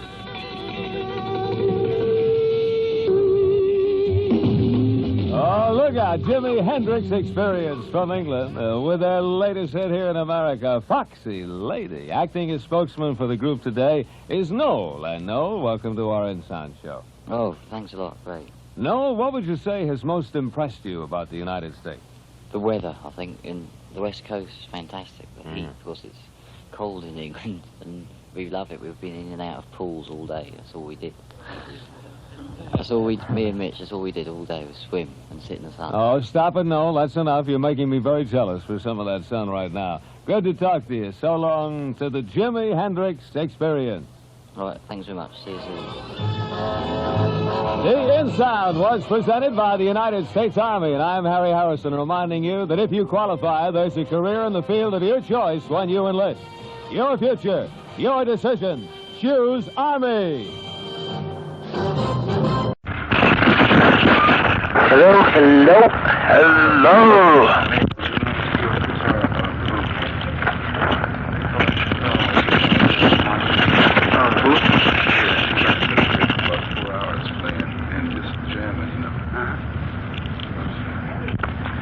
I had heard that while you were here in New York, you carried a guitar around with you quite often, just in case you ran into a jam session. Yeah.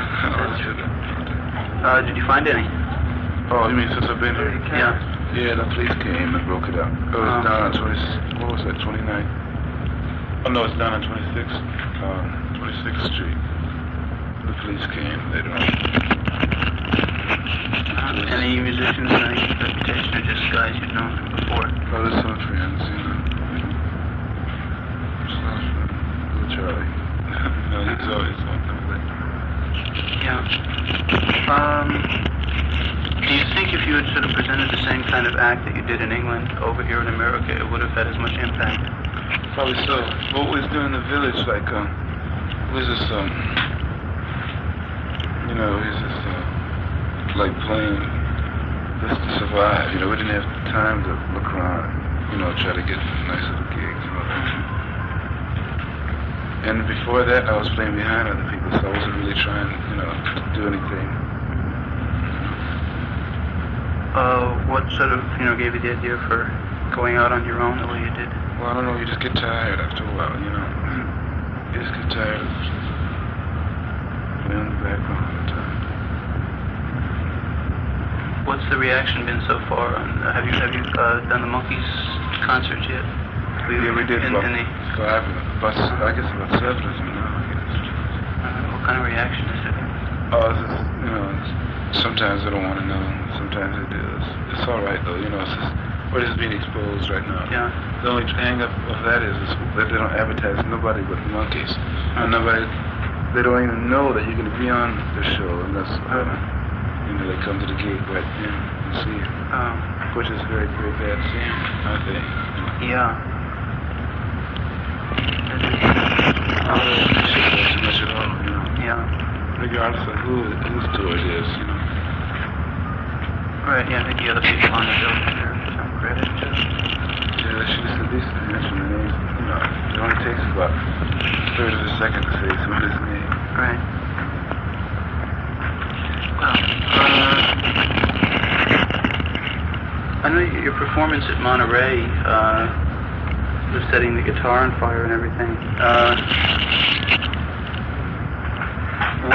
What is that sort of showmanship, or is it something that you're trying to express that you can't do with the music? Or? No, not necessarily. No, I just happened to do it then. I did that twice, you know. First time it happened was accidentally. The guitar caught on fire. Yeah. That is the next page. There's an account. Yeah.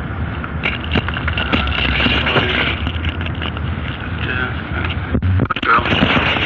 Short hair, runs around a lot in the pop scene. She's a nice girl. Yeah. She did a thing called The Birds and I. Right. Once, yeah, it's one of the hit paraders, right? That's right, she quoted you, I think, about the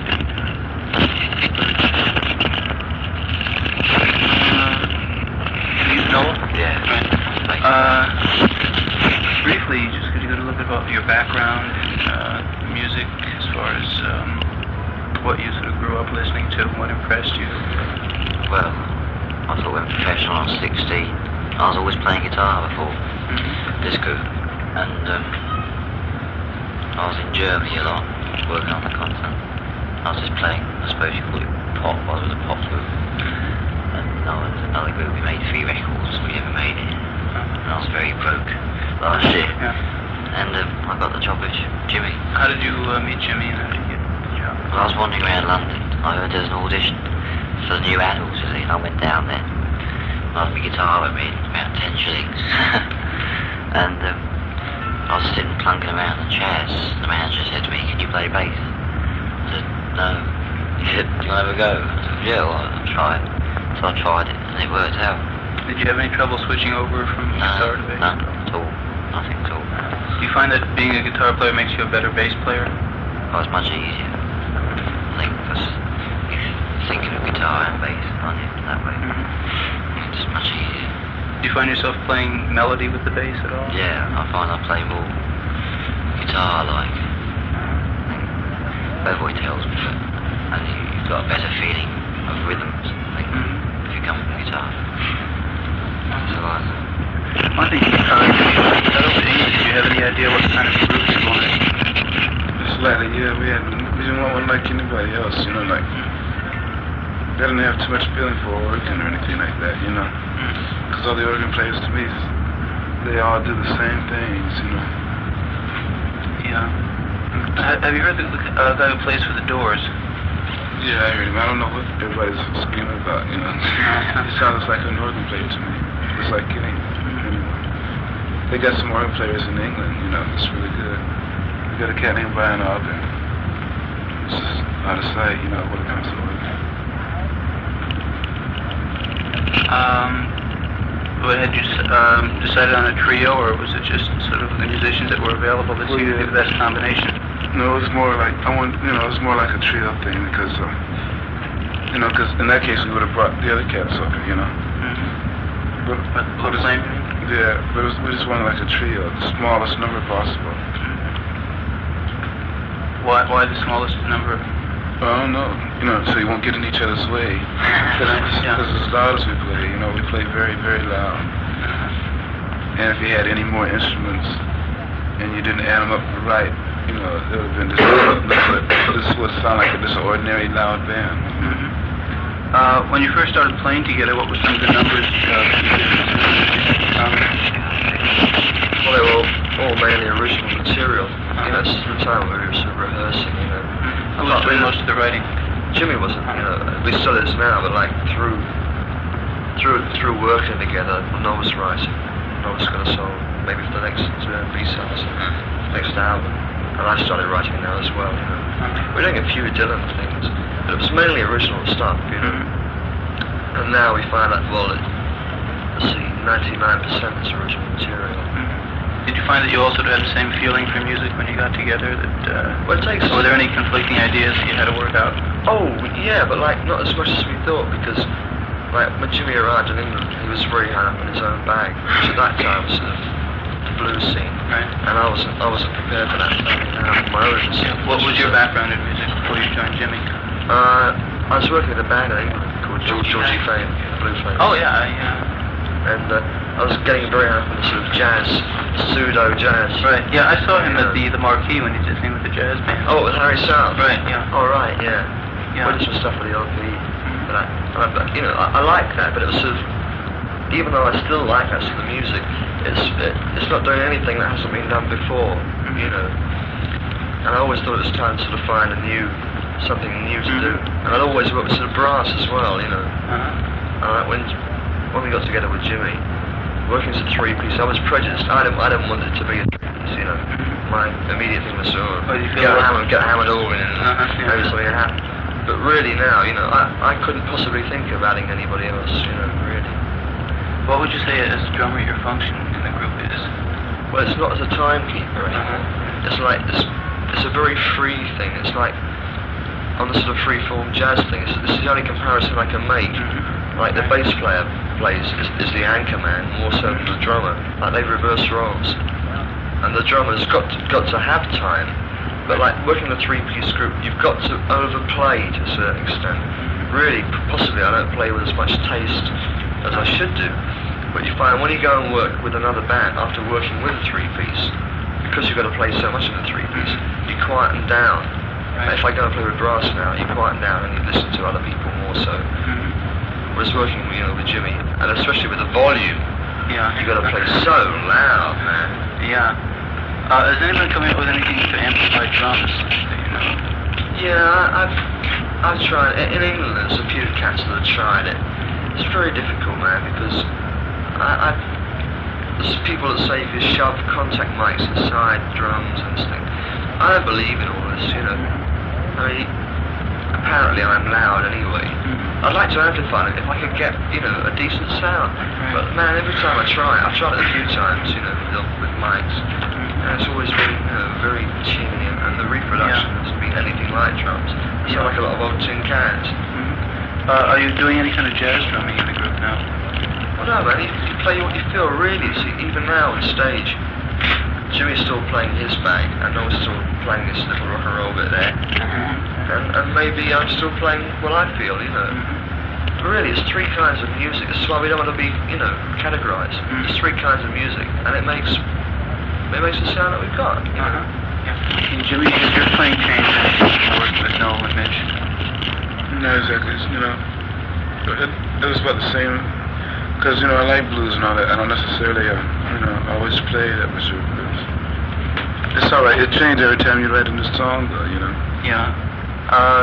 Do you feel that living in England and being over there has had any change on your music? On the way you write or the way you play or just your attitude? No, I don't think so. I'm not sure, but, as I said before, you change every time you write a new song. If you want it to be regardless of where you are, If you want it to sound different, then you just change. That's how you feel at a particular time. Yeah. Out of the songs you've written, which is your favorite? I don't know. It's hard to say, because you have different feelings for different songs, I like to play Purple Stage. Which one, pardon? I said I like to play Purple Haze on stage. But I like the new one. It's the one we just wrote for our next single. I think I like that now, What's the title? But we're not allowed to say it yet. Okay. Is there any plans to have an album released in this country?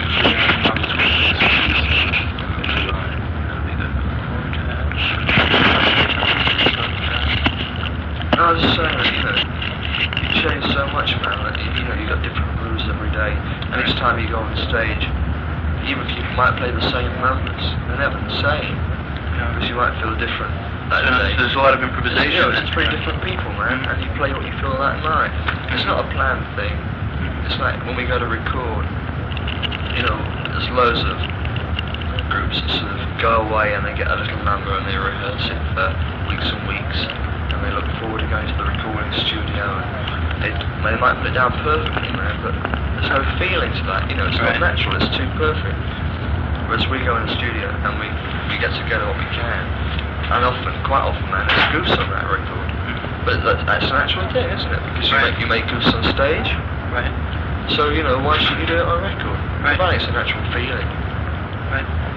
Do you think that there's a lot more of this improvisation coming into pop music now? That it's no longer, a rigid thing that it used to be? That somebody writes a little song and once it's, they write the song, that's the way it is and it never changes? I don't know about improvisation, I suppose you could call it that thing.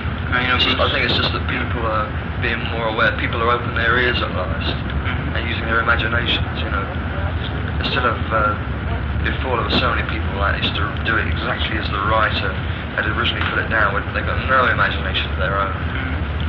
Now at last there's a few people. And there still is a few people. One thing, Jimmy, when you came back to America for the Monterey Festival, was there anything about the music the American groups were doing that had surprised you since you'd been away? Either surprised or impressed you? Well, before I left, they was going more on the instrumental, And all the groups I used to like, man, I never did hear too much about them anymore. It was just different scenes. I used to like groups like the Young Rascals, and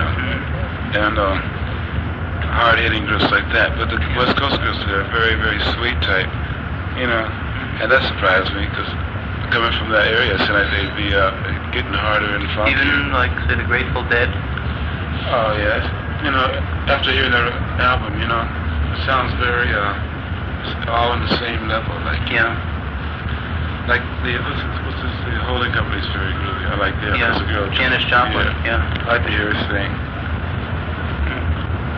See, they can get nice and pretty if they want, and they can really, bring it out really loud if they want to. But the average group, man, there's one girl group I heard out there named the Ace of Cups or something like that. And it's really good. It's really good. I like that. It's really nice. Did you do much jamming out of Monterey? Well, not necessarily Monterey. It was more like around Los Angeles. I only jammed about 2 times in Monterey. Did you jam with any people from any of the top groups? Yeah, it was right after the festival closed. We was with some of the Grateful Dead, and I can't remember now. So a lot of cats, and we jammed for about 4 hours straight without stopping at all. Just changing instruments as the song kept on going without stopping. Do you think that a lot of this is happening now in pop music, sort of musicians getting together and jam like they used to do in jazz? It's getting a little better, yeah. It's getting as a thing like this, like like the Beatles on the Stones session, maybe Stones on the Beatles session. Right. Because like in Malibu, we just going out there to jam sometimes, like with Buddy Miles, the Electric Flag, and Dave Crosby and Steve Stills. Steve Stills is down here now. He came way over here just to jam. He brought about 1,000 guitars with him. And he's running around probably this very minute looking for some place to jam at now. Yeah, man, it's really outside. Yeah, I think it's a good thing when the musicians can get together and sort of exchange ideas and things. Do you see any direction that the music scene in England is heading toward? Well, it's definitely, it's getting better and better quality, than what it used to be, and I don't know, man. I think some of the bands over there I like better than some of the West Coast bands. Who are some of the groups in England that have impressed you? Oh, so they got The Family. This is my own opinion, so they got this group.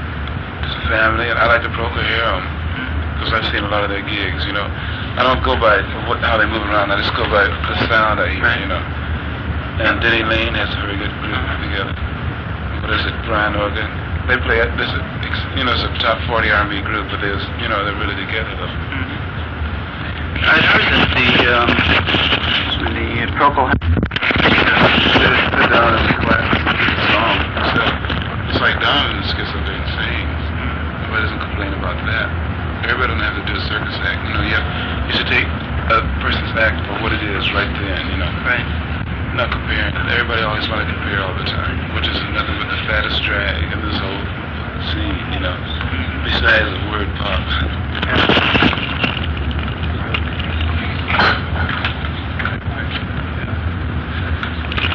It's not my rock. See, I should get dropped all over the place. This one's real out of time.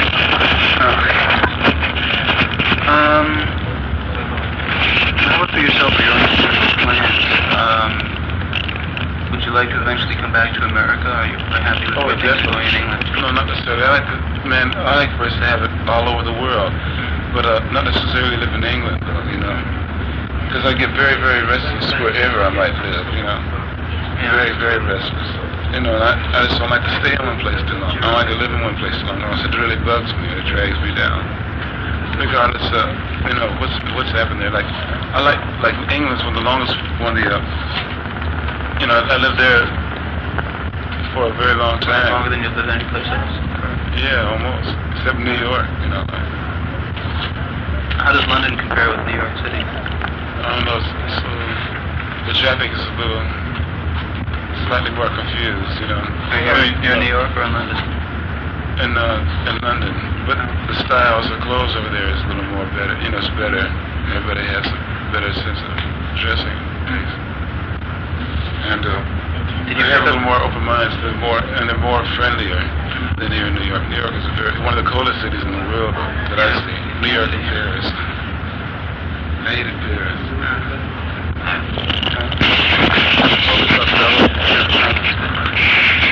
Oh, do the kids over Europe pretty much like the same kind of music? Sorry, I didn't catch your question. The kids all over Europe like pretty much the same kind of music. Oh yeah, it varies, man. Like, you know, you get like the Little Monkeys fans. Yeah. And 8-year-old kids all over the world. Yeah. And, you know, everyone's got their own little bag all over the world, you know. But it's been good for us, you know. Yeah. We've got a very good scene in Scandinavia. It's been really nice. When we first started off, we only had about 3 other people's songs that we was going to play. You know, this is the first gig in England. And they sat up there, open mouth, and they didn't know how to accept it, you know. Mm-hmm. But, you know, they still listen, you know. Mm-hmm. That's what I do. That's one thing I really do. You know, it's like, they gave especially a chance. Yeah, especially in France, where the music scene is very, very unorthodox, you know, when it comes to all this, you know. And they actually listen too, you know. And you know, it's beautiful, man. It's like on the West Coast, they listen to us. Yeah, I've heard that on the West Coast, the people are very critical, but at least they'll listen to a group and give them a fair chance before they decide whether they like them or not. Yeah. And then you have to cope with the age problem, you know, the different age, like a monkey thing. You can't even consider that, you know. Right. I mean, you couldn't add this up saying they don't like it because they just don't know about it right now. Right. You know? So you can't. Right, well, I think what's happening is there's a lot of different audiences for pop music now. There's the very lowest ones, the kids 6, 7, 8 years old, even that young, because I think, you know, in the beginning, these kids like the Beatles, but the Beatles got people, and you know, the kids that have something else, and along came the Monkeys, and they just filled in the void. They like it. Right. Initially, like they don't know anything about the music. They probably aren't interested. Right. They just want somebody cute to scream at. That's the thing that's knocked me out more than anything. It's like Sunday night. It's a nice boost for my ego personally. Like two chicks run up to the stage trying to get on the stage. Now, you know, we're not known over here to that extent, right?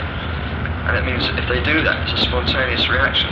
So, you know, you got to accept that once you've had like a hit record, a certain percentage of that audience is a fan. Like they've seen you in photos and they might idolize you. It's a horrible word, you know, in some ways. And they come to see you because of that.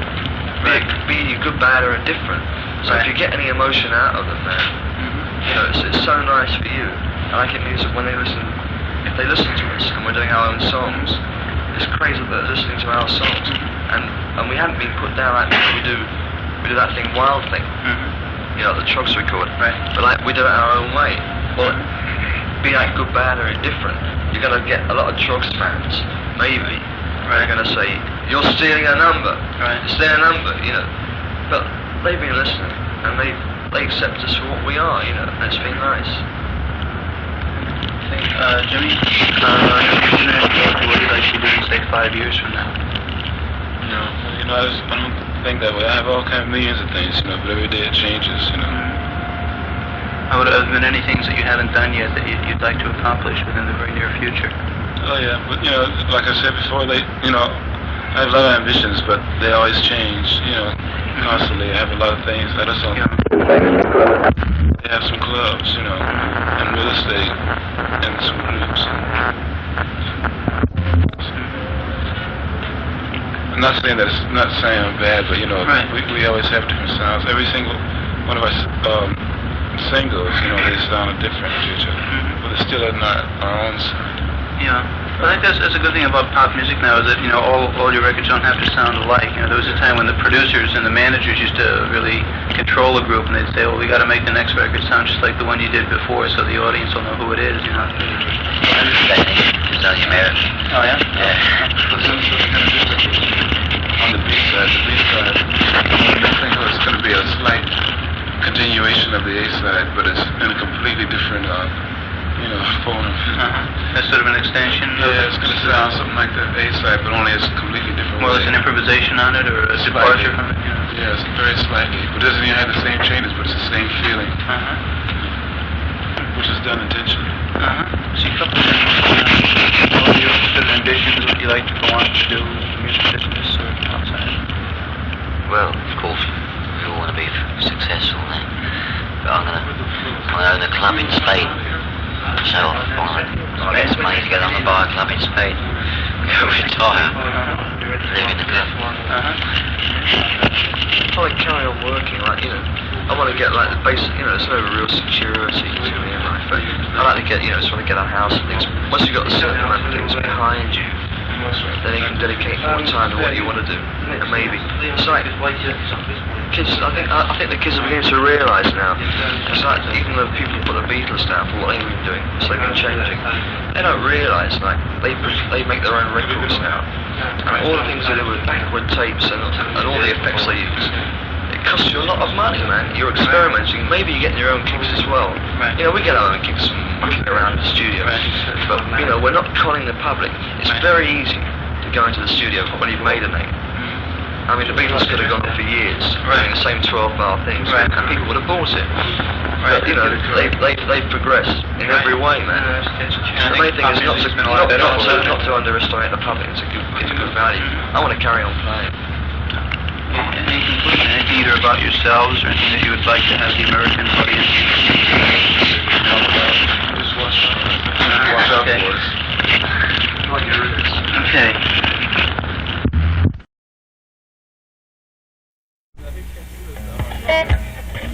Okay. Edward, can you hear me? In other words, you can't use my name for other stuff, though, right? You can't use his name for any of this. Don't worry about it. No, but can you? No, seriously, you know. Okay, don't worry about it. Huh? I won't use it, don't worry. How did you feel to be back after a successful year in England? It was very nice, you know. It was very good to go back, you know. What do you think of your chances in America? It'll be all right, you know. It's gonna be all right, just like over here now. It's just America's just like any other country. It just takes a little more time. That's all. Your experiences here as well, Mitch, the drummer. Before you joined the group, what were you doing then? I was working with a band in England, a guy called Georgie Fame. Noel and bass guitar. What's your background? Long hair. No. Nothing really. I've just been professional for 4 years, jogging around. I was in Germany for a year. That's about all. How did you get together, Mitch? Well, Georgie broke up the band. It was the Blue Flames, and that finished. And then, I had some other plans, you know, already. But 2 days after the Blue Flames broke up, Chaz Charmer, who's our manager, phoned me up and told me about Jimmy. He said he'd arrived in the country, and would I like to go down and have a play with him? And, well, you know, to cut a long story short, that's what happened. I went and had a play, and it works out. Well, we have read about it in the papers. Can you tell us what made you quit the Monkees tour in States? Well, the organisers were getting some nasty letters from parents and things. It's something to do with some silly association called the Mothers of... Daughters of the Mothers of the Backwards or something. But it's a load of thing, really, because they thought we were obscene for little girls. Well, it wasn't the kids, you know, it was like the parents. Because the average age of a Monkees fan is 9 years old, and like the parents were taking them. And the kids were crazy, you know, they were really digging it. But it's like all the parents got very uptight about it and thought we shouldn't be allowed. Any tension between you and the Monkees? No, not at all. You spent almost 3 months in America. What were you doing the rest of the time, Jimmy? The rest of the time we went? What was that? Since you left this tour. Oh, yeah. What, you mean, to go to the States, you mean? No, when we finished on the tour with the Monkees. Oh, nothing, you know, we just... Like, we had a few days off, so then, you know, because we had the average of about 300 gigs, you know, 300 jobs offered to us. So then we did the Fillmore, you know, in different little places, you know, like Washington, D.C., and some Cafe Go-Go in the village of New York. And Hollywood Bowl, man. Yeah, Hollywood Bowl in Central Park, you know, Ann Arbor, Michigan. Burning on the Midnight Lamp, your latest release, was it recorded and written in America? Yeah, we did it in New York. We did it in New York, didn't we? Right. Yeah. What about the future? What's your next step now? We're going to be working on LPs, and we're going to take a vacation, you know, after this Scandinavian tour. We're going to be working on an LP when we come back, and probably, you know, another single or something like that, you know. Jimmy, how did you get the idea of Burning on the Midnight Lamp? It just came to me, you know. That's all, you know, this. Like, when we was recording our last album up here, you know, it's to mess around. I can't play no piano, you know, or harpsichord, but anyway, I just picked up these different little notes, you know, and it started from there. Because every time we had an intermission, you know, a rest or something like that, then I'd play this little tune on the harpsichord. So we decided to record it after about 6 months of messing around with it. Lyrics? Well, you know, it's just, it's very personal. You know, you don't mean for the lyrics to be personal all the time, but it is, so, you know. Sweden again, Jimmy. Hello. What have you been doing since last time you were here? Well, like, we did a tour of the States, you know. Not exactly a tour, it was just a few jobs we had in the States, you know. And, you know, we just came back here, and now we're on the Scandinavian tour, you know, again. You were with the Monkees at an American tour, I think, and you were banned because it was said that your style was too sexy or something like that. What do you think of that? Well, you know, he's going to quit it anyway, you know. He's going to, because there wasn't advertising nobody else but the Monkees. And some people didn't even know he was on until we got on stage, you know. And so plus this, you know, the parents of the kids, they didn't like our act and all that. And the Daughters of American Revolution, they, you know, put in letters and all that. So we just decided to, you know, quit it. The kids liked it themselves. They really liked it, you know. Would you like to do a tour, an American tour yourself as top of the bill? Well, yeah, you know, but first of all, we have to, you know, get really established there first. Yeah. Do you think that the American scene will dig your style? Well, yeah, they're all right. You know, they're just like anybody else. You know. If anybody else can, they can too. Have you been recording anything in the States, or? We just recorded our last thing, you know, our new single there. Have you been recording anything for your new album in the States, or is it entirely in England? No, we haven't recorded any LP tracks. We just use the time for the single. We'll probably start recording after the vacation we're going to have, about 15 days, you know. I see. How long will your Scandinavian tour last? Well, like, we play about 10 places, I guess, you know. I'm not sure. I don't, you know, keep up with that. I just play, you know. I see. Your new single, what's the title of it? It's The Burning of the Midnight Lamp. And when did you write it? Oh, I can't remember. Let's see. I don't know. I guess about 2 months ago.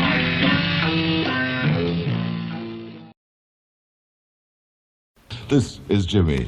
Right now, I'd like to introduce cats in the group. There's Noel Redding playing bass. Hello, hello. And Mitch Mitchell playing drums. Good evening.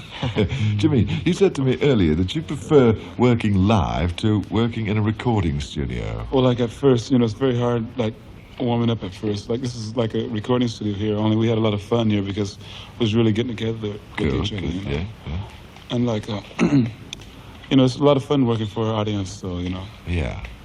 And, but see, since we played here live, you know, played our instruments while we were singing and everything, well, you know, it's a lot of fun, as long as people tune in and listen. I hate for all that music going away. Yeah. Well, let's hope they're all listening now while you play